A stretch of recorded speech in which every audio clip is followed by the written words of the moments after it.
오늘 말씀의 제목은 복음과 일꾼, 그런 말씀의 제목으로 하나님의 일을 나누기를 원합니다. 우리 인생에 있어서 가장 중요한 것은 첫째는 당연히 구원받는 것이지요. 우리 인생에 있어서 구원받는 것보다 더 시급하고 중요한 일은 당연히 없겠죠. 지옥 백성으로 살다가 천국 백성이 되는 것입니다. 가장 중요하고 시급한 것이고, 그렇다면 두 번째로 중요한 일은 당연히 구원의 일꾼이 되는 것이겠지요. 구원받는 것이 가장 중요한 것이라면 누군가를 구원받도록 하는 구원의 일꾼이 되는 것은 그 다음으로 중요성을 가지는 것이 되게 될 것입니다. 그리스도인의 본질은 하나님의 임재 가운데 사는 것입니다.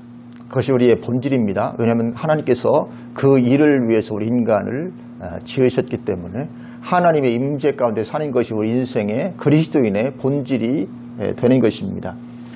그것은 본질이라면 우리 그리스도인이 해야 되는 일은 복음의 일꾼이 되는 것이겠죠. 가장 큰 본질은 임재 가운데 주님과 동행하는 것. 그리고 가장 큰 일은 구원의 일꾼, 복음의 일꾼이 되는 것이다. 그것이 틀림없을 것입니다. 그래서 오늘 본문을 보면 마가복음 1장 14절에서 20절까지 오늘 본문을 보면 앞에 두 구절은 구원받는 것에 대한 말씀이죠. 그리고 나머지 뒷부분은 구원의 일꾼이 되는 것에 대한 말씀입니다. 우리 인생에서 가장 시급한 일 두 가지, 가장 중요한 일 두 가지를 오늘 본문이 말씀을 하고 있습니다. 예수님은 마가복음 8장에서 사람이 만일 온 천하를 얻고도 자기 목숨을 잃으면 무엇이 유익하리요? 그렇게 말씀하셨죠. 당연하죠.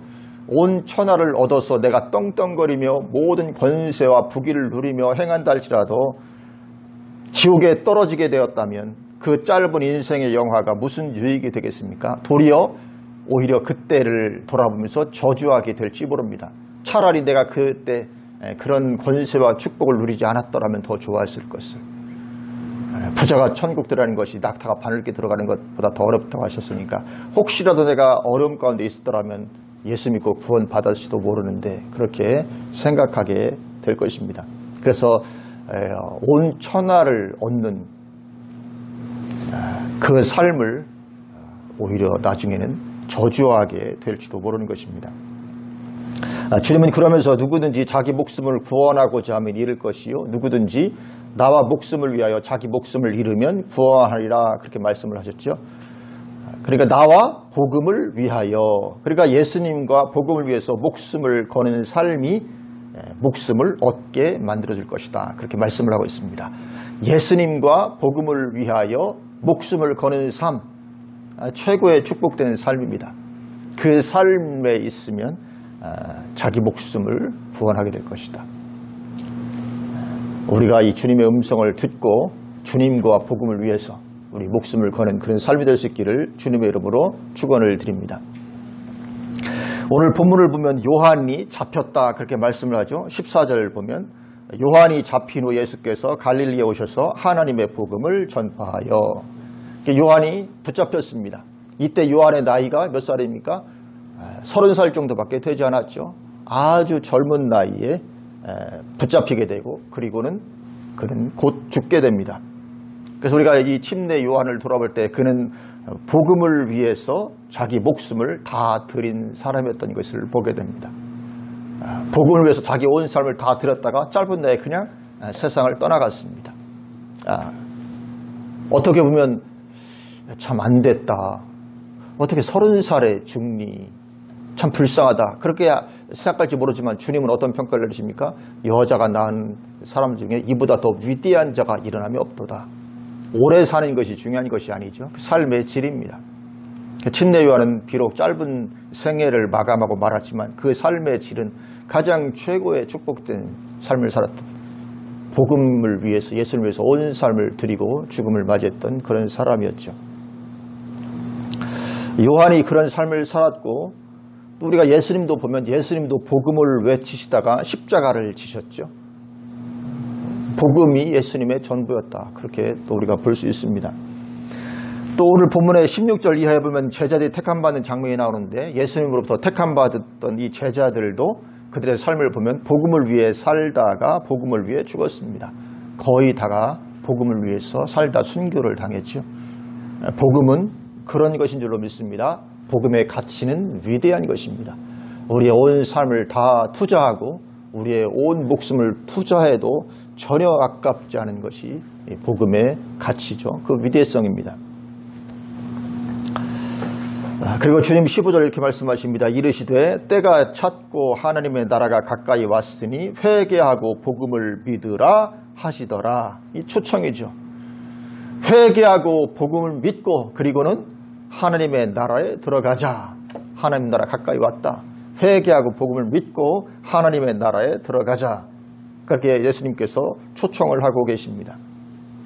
그래서 이 하나님의 나라에는 죽음 이후에만 들어갈 수 있는 것이 아니죠. 물론 그것이 우리의 궁극적 목표입니다. 우리 인생이 다 하고 나면 우리는 이제 영원한 하나님의 나라에 들어가서 천사들 같이 영광스러움 가운데 하나님을 영원토록 섬기는 천국 백성들인 것이 우리의 어떤 궁극적 소망이죠. 그것이 우리의 궁극적 소망이자 목표이지만 죽음 후에뿐만 아니라 우리가 살아가는 이 세상에도 예수님께서 하나님의 나라를 가지고 이 땅에 오셨죠. 하나님의 나라를 가지시고 이 땅에 오셨죠. 그래서 너희가 하나님의 이름으로 귀신을 쫓아내는 것이면 하나님의 나라가 이미 너희에게 임하였느니라. 이 땅에 이미 하나님의 나라를 예수님이 가지고 오셨습니다. 그렇기 때문에 이 땅에 사는 동안에도 우리는 하나님의 나라를 부분적으로 맛볼 수가 있습니다. 물론 완전하게 맛보는 것은 죽음 이후겠지만 죽기 전이라도 하나님의 나라를 우리는 부분적으로 맛볼 수 있죠. 대표적인 것이 기도의 응답이라고 말할 수 있을 것입니다. 기도 응답, 그것은 하나님의 나라를 우리가 이 세상에서 맛보는 것이 초자연적인 그리고 또 마음의 기쁨과 평강입니다. 하나님의 나라는 먹고 마시는 것이 아니요 오직 성령 안에 있는 의와 평강과 희락이라. 의와 평강과 희락, 이런 놀라운 평강과 이런 기쁨, 이런 것들을 우리가 맛보게 됩니다.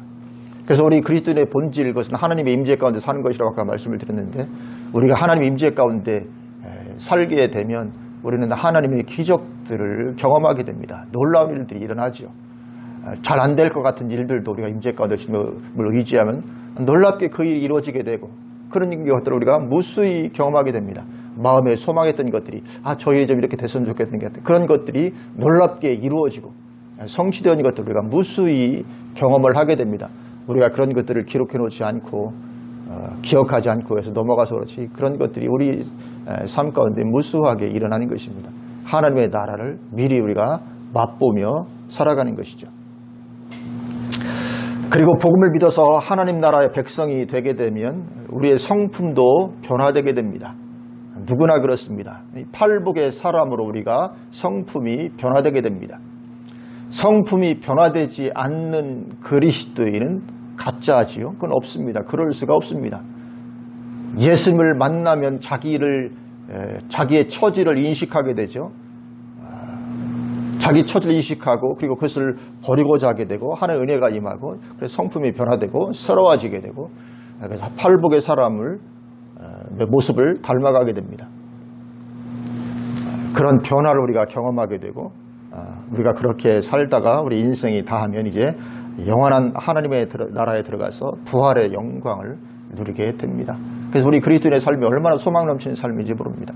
살아가는 동안에도 하나님의 임재를 맛볼 수 있죠. 하나님의 도우심을 맛볼 수 있죠. 기도의 응답을 누릴 수가 있고 그래서 어떤 어려움과 어떤 미래가 닥쳐오더라도 우리가 주님을 의지함으로 넉넉하게 이길 수 있는 그런 은혜와 축복을 누리게 되고 그리고 죽어서는 또 영원한 영광 가운데 그 부활의 감격을 영원히 누리게 되는 놀라운 그리스도의 삶의 은혜와 축복인 줄로 믿습니다. 그래서 우리가 예수님 믿고 하나님 나라 백성이 되면 그런 엄청난 축복이 있기 때문에 사람들을 그 길로 인도하는 삶을 산다는 것은 그래서 말할 수 없는 특권이요 축복이 되는 것입니다. 그 일보다 더 큰 축복을 받는 일은 없죠. 그래서 다니엘서에서는 말씀하기를 많은 사람을 옳은 대로 돌아오게 하는 자는 하늘의 별과 같이 영원토록 빛나리라 그렇게 말씀하십니다. 하늘의 별과 같이 영원토록 빛나리라. 뭐 다른 것을 어떻게 설명하기 어려우니까 그냥 비유로밖에 말할 수 없죠. 하나님 나라에 들어가서 우리가 누리게 될 영광이 어떤 것이죠. 인간의 말로는 표현이 안 되는 것이죠. 그러니까 그냥 하늘의 별과 같이 영원토록 빛날 것이다. 그런 정도밖에 표현을 할 수 없는 것입니다. 그래서 우리가 복음을 위해서 쓰임받을 수 있다는 것은 최고의 축복이고, 그리고는 하나님께서 특별히 모든 생애를 그 일에 드리도록 그렇게 어떤 사람들은 또 택하기도 하십니다. 그래서 모든 사람이 풀타임으로 모든 삶을 그렇게 복음을 위해서 살아가도록 그렇게 부름받지는 않았죠. 그런데 일부의 사람들은 하나님께서 그렇게 부르십니다. 그래서 이 주님께서 그 부르신 것을 보고 또 하나님께서 사람들을 쓰시는 것을 보면 하나님께서 어떠한 사람을 택하시고 쓰시는가에 대한 우리가 힌트를 발견하게 됩니다. 하나님은 사람들을 무턱대고 쓰시지 않습니다. 하나님은 전능하시니까 아무나 그냥 불러서 바꾸고 고쳐서 쓰시겠지. 그렇지 않습니다. 예수님께서 12제자를 택하실 때도 밤새워 기도하시면서 고심하시면서 택하셨죠. 아무렇게나 택해서 누구나 택해서 그들을 통해서 쓰시지는 않습니다. 그래서 하나님께서 쓰시는 사람들의 특징이 있죠. 오늘 본문을 보면 오늘 본문에는 가장 먼저 베드로와 그 형제 안드레가 그렇게 풀타임 사역자로 주님의 제자로 택함받는 장면이 나오죠. 오늘 16절부터 18절 보면 이렇게 말씀하고 있습니다. 갈릴리 해변으로 지나가시다가 시몬과 그 형제 안드레가 바다에 금을 던지는 것을 보시니 그들은 어부라. 예수께서 이르시되 나를 따라오라. 내가 너희로 사람을 낚는 어부가 되게 하리라 하시니, 이 최고의 축복이죠. 사람을 낚는 어부.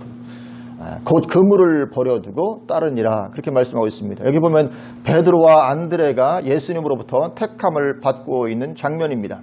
하나님이 이들을 왜 택하셨을까? 이들은 어부죠. 무식한 어부입니다.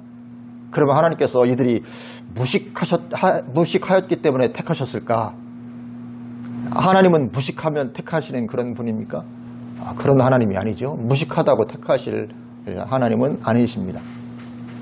왜 이들을 베드로와 그 형제 안드레를 택하셨을까? 그 힌트를 우리는 요한복음에서 찾아볼 수 있습니다. 마가복음은 우리가 첫 시간에 말씀드렸듯이 많은 부분을 생략하고 있습니다.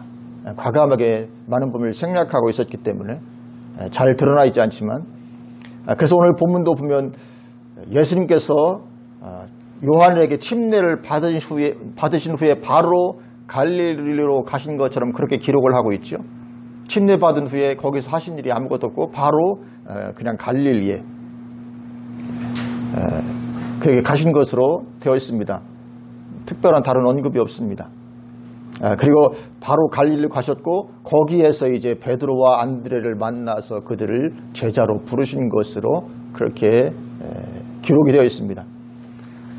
많은 부분이 생략되어 있기 때문에 그런데, 그러나 요한복음을 보면 예수님께서 요한에게 침례를 받으신 후에 한동안 유대 지역에서 사역을 하신 것이 기록이 되어 있습니다. 바로 갈릴리로 가시지 않고 유대 지역에서 한동안 사역하십니다. 그래서 잠시 가나의 혼인잔치에도 다녀오시고, 그래서 예수님께서 생각하신 첫 번째 이적이 혼인잔치인데, 가나 혼인잔치에서 물로 포도주를 만드신 그런 이적이었는데 마가복음은 생략을 하고 있죠. 그리고 침례 요한도 아직 사역하고 있고 그랬습니다. 그러니까 침례 요한은 이쪽에서 사역하고 예수님은 저쪽에서 사역하시고 같이 유대 지역에서 사역을 하셨었죠. 그리고 베드로와 안드레도 이미 그때 거기에서 만나셨습니다. 갈릴리로 가기 전에 이미 유대 지역에서 예수님께서 베드로와 안드레를 만나십니다. 우리 이 부분 한번 찾아보고 갔으면 좋겠습니다. 요한복음 1장으로 한번 가보실까요? 성경 뒤쪽으로 좀 가서 요한복음 1장. 마가복음, 누가복음, 요한복음에서 요한복음 1장 35절에서부터 제가 한번 읽어보겠습니다. 또 이튿날 요한이, 침례 요한이죠, 자기 제자 중 두 사람과 함께 섰다가, 여기 보면 요한이 자기 제자 중 두 사람과 함께 서 있습니다. 예수께서 거니심을 보고 말하되 보라 하나님의 어린 양이로다. 두 제자가 그의 말을 듣고 예수를 따르거늘 예수께서 돌이켜 그 따르는 것을 보시고 물어 이르시되 무엇을 구하느냐 이르시되 이르되 랍비여 어디 계시오니까 하니 랍비는 번역하면 선생이라. 예수께서 이르시되 와서 보라. 그러므로 그들이 가서 계신 데를 보고 그날 함께 거하니 때가 10시쯤 되었더라. 요한의 말을 듣고 예수를 따르는 두 사람 중에 하나는 시몬 베드로의 형제 안드레라. 누구라고요? 시몬의 베드로의 형제 안드레였다. 그가 먼저 자기의 형제 시몬을 찾아 말하되 우리가 메시아를 만났다 하고, 메시아는 번역하면 그리스도라, 데리고 예수께로 오니 예수께서 보시고 이르시되 내가 요한의 아들 시몬이니 장차 게바라 하리라 하시니라. 게바는 번역하면 베드로라. 그렇죠? 이미 갈릴리로 가시기 전에 베드로와 안드레를 예수님께서 만나신 것을 기록을 하고 있습니다. 물론 오늘 본문인 마가복음에는 이 장면이 생략되어 있고 그냥 갈릴리 바닷가에서 물고기 잡는 베드로와 안드레를 막바로 부르신 것으로 그렇게 기록이 되어 있는데 그렇지 않은 것을 보게 됩니다. 그리고 여기 요한복음을 보면 하나님께서 쓰시는 사람에 대한 힌트가 있는 것을 보게 됩니다. 그래서 이 베드로와 안드레는 어부로서 물론 무식했죠. 그러나 단순히 무식하기만 한 그런 어부가 아니었던 것을 보여주고 있습니다. 방금 읽은 그 15절을 다시 보면 또 이튿날 요한이 자기 제자 중 두 사람과 함께 섰다가 이렇게 말씀하는데 두 제자 중 하나가 안드레였죠. 그때 침례 요한을 따르는 제자들이 무수히 많았죠. 예루살렘과 온 유대 사람이 다 와서 그 요한에게 침례를 받을 정도였으니까 침례 요한을 따르는 제자들이 무수하게 많았습니다. 그런데 그 중에서 안드레는 이미 침례 요한에게 가장 가까이 있는 그의 제자 중 하나였던 것을 기록을 하고 있습니다. 그러니까 침례 요한의 제자 중에서 가장 가까이, 말하면 수제자와 비슷한 그런 인물이었던 것을 보여주고 있습니다. 안드레가. 그러니까 안드레는 그냥 단순 무식하기만 한 어부가 아니고 아주 열심히 있는 사람이었다는 것이죠. 굉장히 열심히 있는 사람, 주변에 그냥 변두리에서 어슬렁거리고 왔다 갔다 하는 그런 사람이 아니었다는 것이죠.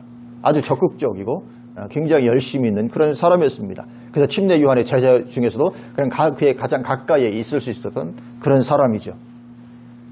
이것이 하나님께서 쓰시는 사람들의 특징입니다. 하나님은 누구를 쓰십니까? 열심 가진 사람을 쓰십니다. 하나님께서 택하신 가장 위대한 종이라고 하면 아마 사도 바울을 들 수 있을 것인데 사도 바울도 얼마나 열심히였는지 모릅니다. 그가 사울일 때에 얼마나 열심히였습니까? 대단했죠. 예수님 사람들 잡아다 죽이고 막 다메섹까지 갈 공문을 청해서 막 다메섹까지 가고 보통 열심이 아닙니다. 굉장한 열심, 그 일에 자기의 온 삶을 들여버린 것 같은 그런 열심 있는 사람이 사도 바울이었습니다. 이 성경을 보면 게으르고 빈둥거리는 사람을 쓰시지 않습니다. 하나님께 쓰시는 사람들은 전부가 다 부지런한 사람이었습니다. 다윗 같은 경우도 목동으로서 얼마나 열심히 했는지 모릅니다. 목숨을 걸고 했죠. 늑대가 오고 곰이 오고 그럴 때, 사자가 오를 때 막 자기 목숨을 걸고 막 그 양을 구해내고 그런 사람이었습니다. 우리가 지난번에 봤던 그 아모스 선지자도 열심히 양을 치고 뽕나무를 기르고 하다가 부르심을 받았습니다.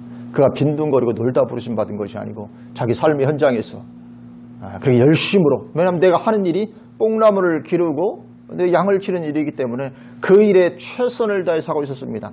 하나님은 그가 무슨 일을 하든지 그 일에 최선을 다하는 그 사람을 쓰시죠. 다윗도 부름받기 전에 양을 칠 때 최선을 다했습니다. 그래서 하나님께서 그 양을 치는 다윗의 모습을 보고 그를 불렀다. 시편 78편인가요? 거기도 보면 그렇게 기록을 하고 있죠.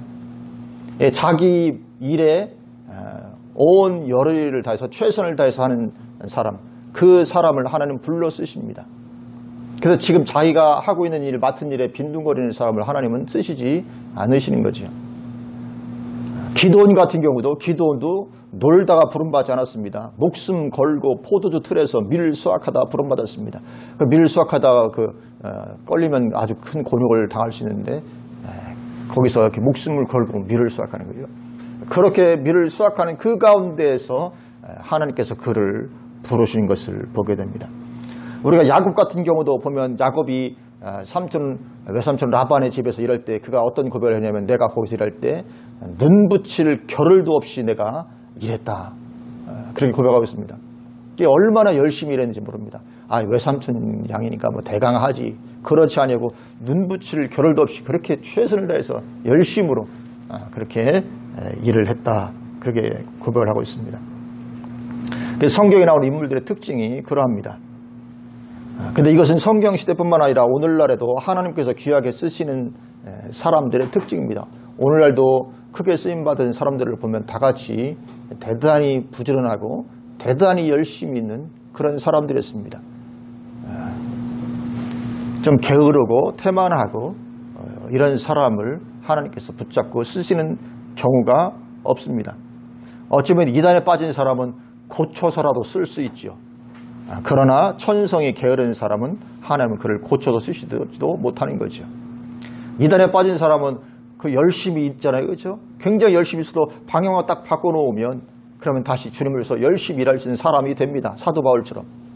그러나 천성이 게으르고 나태한 사람은 이게 안 되는 것이죠. 그래서 하나님께서 그를 쓰실 수가 없는 것입니다.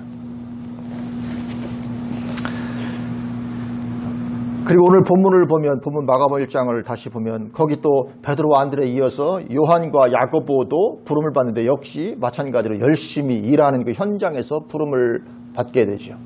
열심히 물고기 잡고 그물 깁고 하는 그 현장에서 그가 부름을 받게 됩니다. 왜냐하면 하나님의 일에는 그런 자세가 필요하기 때문에 그렇습니다. 하나님의 일에는 주님 뭐라고 말씀하십니까? 내가 죽도록 충성하라. 하나님의 일에 필요한 특성입니다. 하나님은 우리가 죽도록 충성하시기를 원하시는데 게으르고 나태하면 그것이 안 되잖아요. 하나님께서 쓰시기가 어려운 것이죠. 그래서 어떤 일을 맡았으면 그 일에 최선을 다해서 죽도록 충성하는. 제가 어제 어떤 사람을 만났잖아요. 공사장에서 일하는 사람. 뭐라고 말을 하냐면 그러더라고. 자기는 일하는 게 제일 행복하대. 일하는 시간이. 일하는 시간이 가장 행복하대. 그리고 하루 종일 일하는 걸 보니까 얼마나 열심히 하는지 몰라요. 저는 같이 일할 때 저보다 더 열심히 하는 사람을 잘 못 만나는데 이분 얼마나 그 열심히 성심을 다해서 보고 어제 감동받았습니다.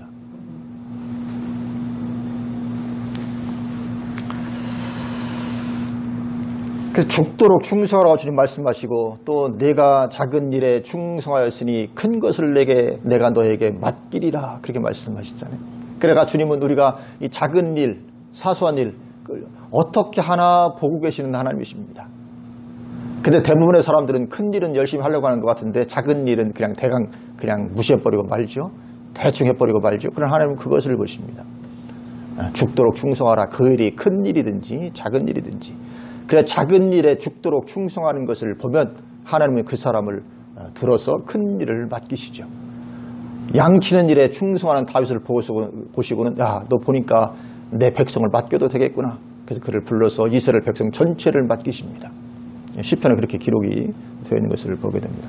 그러나 게으른 자에게는 어떻게 말씀하십니까? 약하고 게으른 종아 그렇게 말씀하시죠. 그러면서 이 무익한 종을 바깥 어두운 데로 내쫓으라. 거기서 슬피 울며 이를 갈리라. 하나님께서 종으로 택하셨는데 이 종이 너무 게으른 거죠. 그러니까 약하고 게으른 종아 너는 하나님의 나라에 들어갈 수 없다. 이 무익한 종은 종인데 무익해. 저 바깥 어두운 데 내쫓으라. 거기서 슬피 울며 이를 갈리라. 천국도 못 들어가게 된 이런 일이 발생을 하는 것을 보게 됩니다.